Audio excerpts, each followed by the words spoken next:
So what is your language? Finnish or Swedish? Or? Swedish is my mother tongue. So I grew up speaking Swedish in Finland. It's a small minority language. It's about 5% of Finland. It concentrated mostly along the coast. So I went to Swedish-speaking school. I went to Swedish-speaking high school, university. About half my courses were Swedish-speaking. Of the rest, my math, I have a strong minor in math and then computer science. My math was mostly in Finnish, and my computer science was half Finnish, half English, because all the literature is English. So I actually learned to speak. I mean, you have to speak Finnish in Finland, because when you go to the shops, when you do things, 95% of everybody speaks Finnish.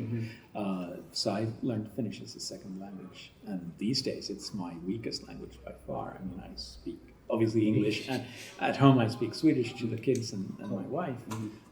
They usually answer in English because they go to English-speaking schools. So, and then Finnish, I can get by. I mean, I'm fluent, but I'm fluent as if I talk to a Finnish person in Finnish, they notice that I'm not really native speaking.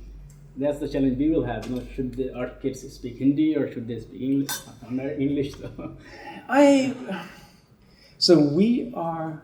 I mean, I want my kids to know Swedish, but the fact that they go to English-speaking school and their English is stronger than is Swedish, I'm not so worried about.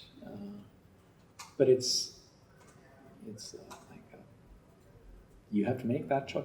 It's really hard to try to, depending on where you live, actually trying to teach your kids the language that is not the language that their friends speak. Yeah, they're not interacting with people. They're only interacting with the parents. And the discussions between parents and children are not as important as the discussion especially when they get older than, say, 5 years old. Suddenly their friends mean so much to them. I have a teenage daughter. She doesn't care much about what her parents think.